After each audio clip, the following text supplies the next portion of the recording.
ठहरो दुर्योधन।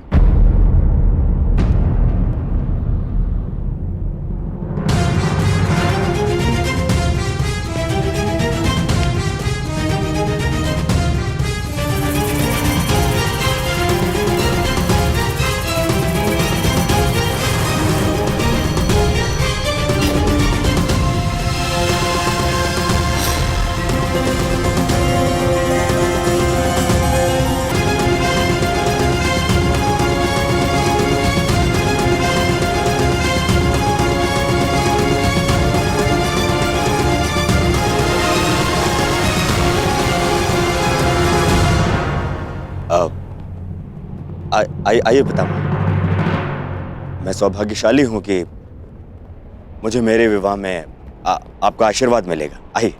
तुमने ये सोच भी कैसे लिया दुर्योधन कि तुम बलपूर्वक विवाह करोगे और मैं आशीर्वाद दूंगा?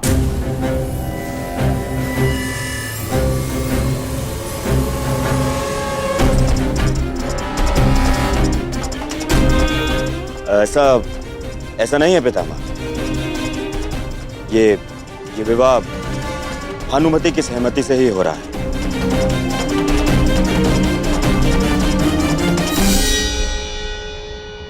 यदि ये विवाह भानुमति की सहमति से होता तो यह अंग में नहीं कलिंग में होता।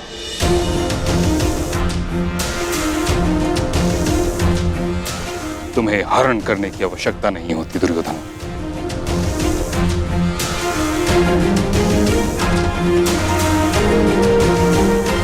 पुत्री भानुमति, दुर्योधन ने जो किया उसके लिए मैं हस्तिनापुर की ओर से क्षमा प्रार्थी हूं। सच सच बताना पुत्री, क्या तुम ये विवाह किसी विवशता के कारण कर रही हो?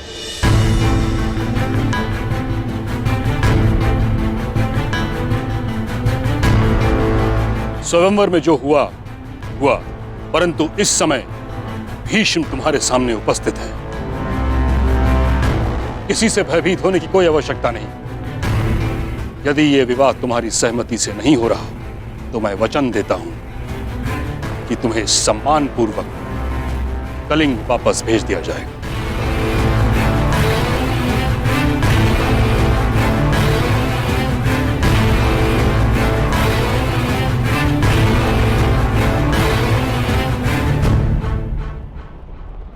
मैं सम्मान सहित जाना चाहती हूँ महामहिम।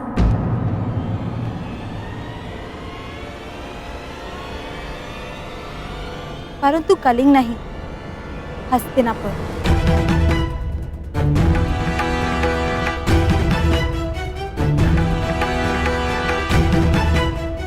क्योंकि ये विवाह मेरी सहमति से हो रहा है।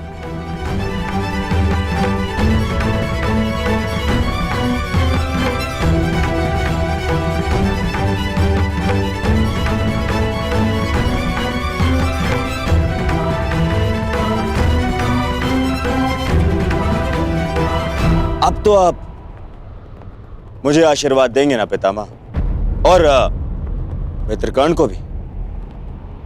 मेरे साथ साथ आज वो भी दंपत्ति जीवन में प्रवेश कर रहा है।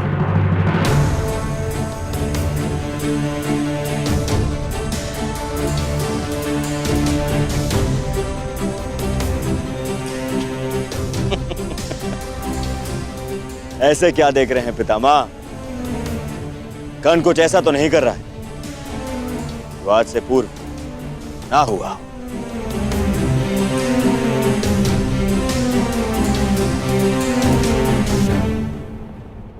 कर्ण ने ऐसा ही कुछ कर दिया जो आज से पूर्व नहीं हुआ।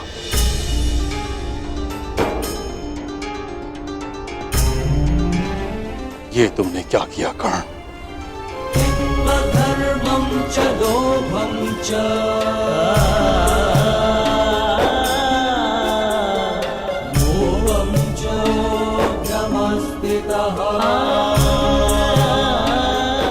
विवाह की रीतियां संपन्न करें पुरोहित।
बधाई हो। जिसके पद स्पर्श से तुम्हारा पुष्प खिला, उसके साथ जीवन भी सुगंधित बीतेगा।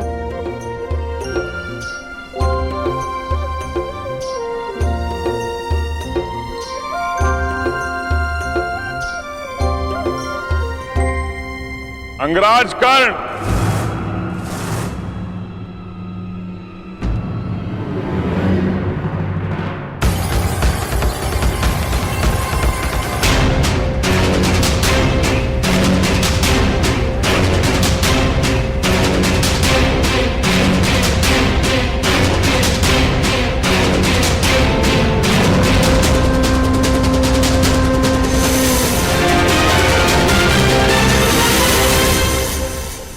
अंगराज कर्ण को विवाह की बधाई। जरासंध की शुभ कामनाएं स्वीकार करो मित्र।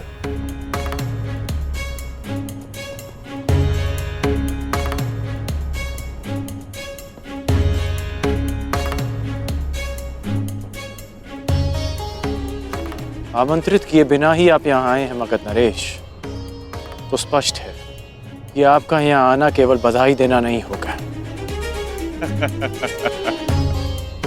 इस पूरे संसार में अकारण कुछ भी नहीं होता अंगराज। अगर जन्म का कारण होता है तो मृत्यु का भी कारण होता है।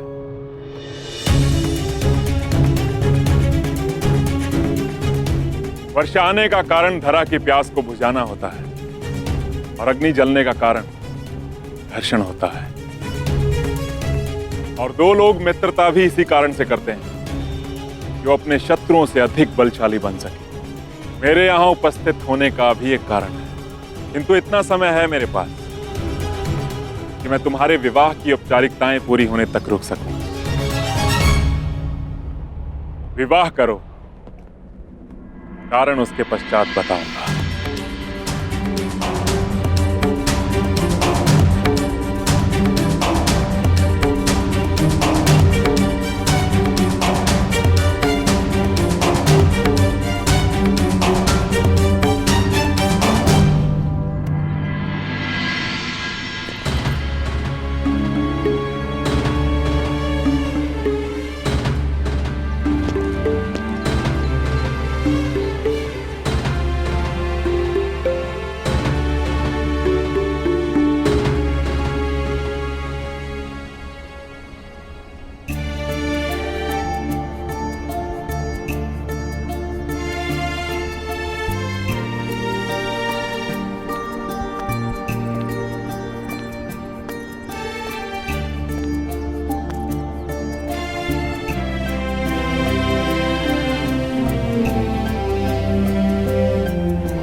मैं भगतग्राम जा रही हूँ।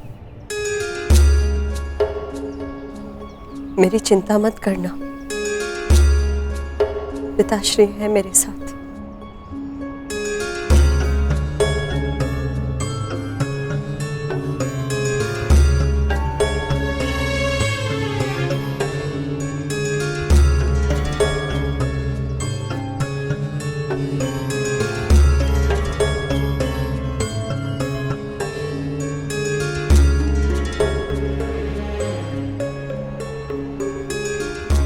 क्षमा करना कर्ण, सुप्रिया को माला देने से पूर्व मैंने उसमें से ये पुष्प निकाल लिया।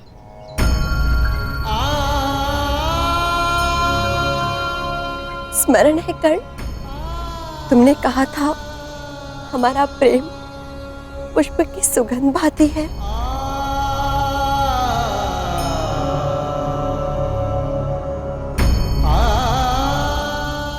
सुगंध जिसे केवल अनुभव किया जा सकता है, स्पर्श नहीं किया जा सकता।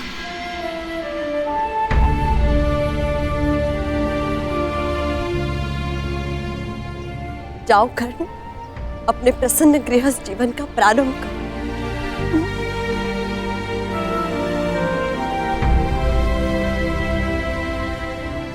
पता नहीं क्यों ऐसा नहीं लगता कि ये हमारी अंतिम भेंट है?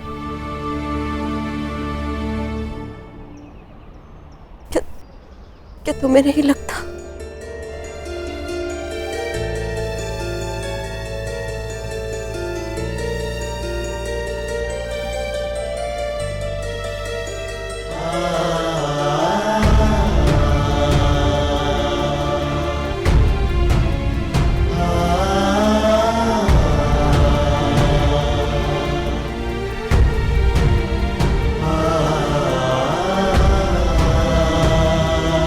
मैंने सदा तुम में अपना नायक देखा है,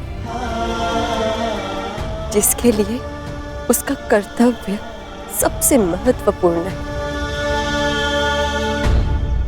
सदा अपने धर्म पर टिके रहना, जो उचित लगे वही निर्णय लेना, ये मैंने तुम्हीं से सीखा है और वही किया है मैंने। मैं जा रही हूँ कर्ण, परंतु जिस प्रकार एक दीपक के बुझ जाने से प्रकाश नहीं मरता, एक स्वप्न के टूट जाने से आशा नहीं मरती, एक फूल के मुरझा जाने से उपवन नहीं मरता, उसी प्रकार एक सहयात्री के तुम्हारे जीवन से चले जाने से तुम्हारी यात्रा समाप्त नहीं होगी।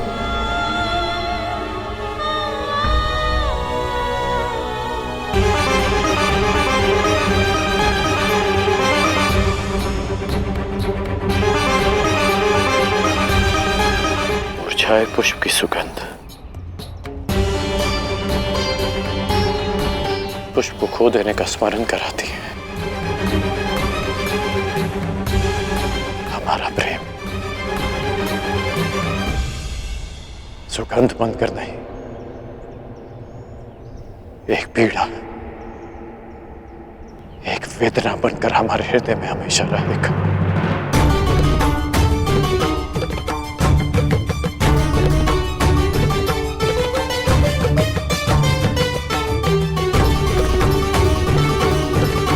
किसी भी रूप में सही करना, प्रेम तो रहेगा ना।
अब अपने आने का कारण बताइए मगध नरेश। मैं आया क्योंकि समय भी आ गया है मित्र। मुझे दिया हुआ वचन पूरा करने का समय आ गया। स्मरण है ना वो वचन कि तुम एक बार मेरी सहायता के लिए अवश्य आओगे। कल प्रातः मैं अंग और मगध की सीमा पर तुम्हारी प्रतीक्षा करूंगा। परंतु आपको सहायता क्या चाहिए? एक योद्धा की आवश्यकता युद्ध में ही पड़ती है मित्र। और ये युद्ध किससे करना है? मेरे सबसे बड़े शत्रु से। और ये सारा संसार जानता है कि जरासंध का सबसे बड़ा शत्रु कौन है। तुम्हें मेरे साथ मिलकर उससे युद्ध करना है। हम वासुदेव कृष्ण पर आक्रमण करेंगे कल।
प्रार्थना करते हैं राधे।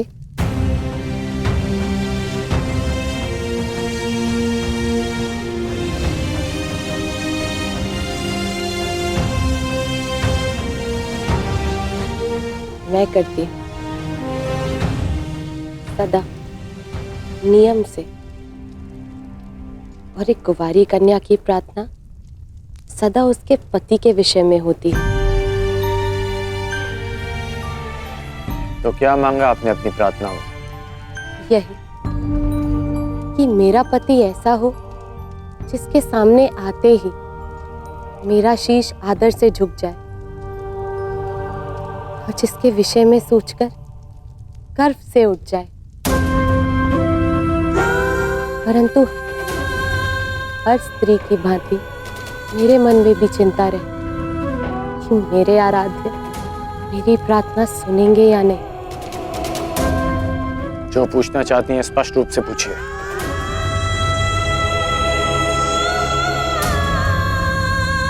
विशाली कौन है अंगराज?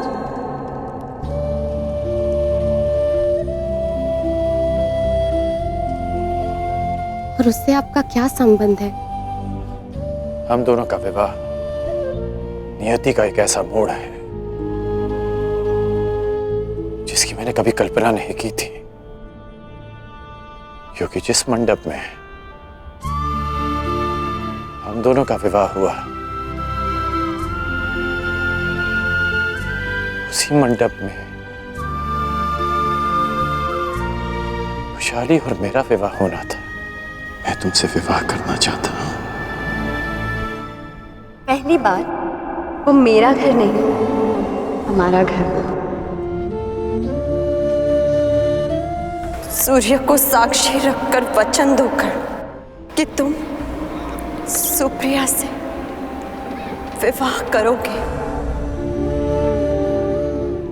ये सूत पुत्र राधेकरण वचन देता है कि मैं सुप्रिया से विवाह करूंगा। विशाली का प्रेम मेरे हृदय में हमेशा रहेगा।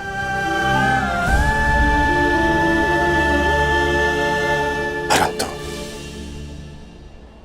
एक पति का कर्तव्य, एक पति का धर्म निभाने में कर्ण कभी कोई त्रुटि नहीं करेगा।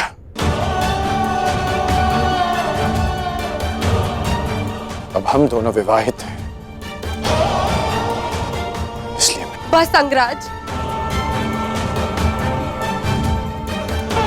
एक पत्नी के लिए इससे बड़ा सौभाग्य और क्या होगा कि उसका पति उसे कभी असत्य ना कहे।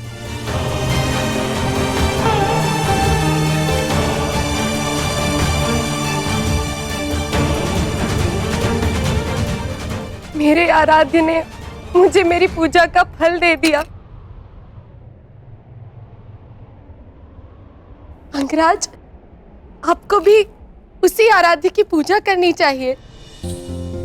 प्रतीत होता है कि आपके आराध्य बड़े शक्तिशाली हैं। कौन है वो? कुछ कहते हैं कि वो देवों के देव हैं, और कुछ उन्हें हमारी ही भांति मात्र एक मनुष्य मानते हैं, जो अजर नहीं, अमर नहीं, परंतु मेरे जैसे भक्तों के लिए वो मृत्यु, जीवन और जड़ से कहीं आगे है। आपने भी उनका नाम सुना होगा। वो है वासुदेव कृष्ण। कृष्ण, मुझे दिया हुआ वचन पूरा करने का समय आ गया। स्मरण है ना वो वचन कि तुम एक बार मेरी सहायता के लिए अवश्य आओगे। हम वासुदेव कृष्ण पर आक्रमण करेंगे।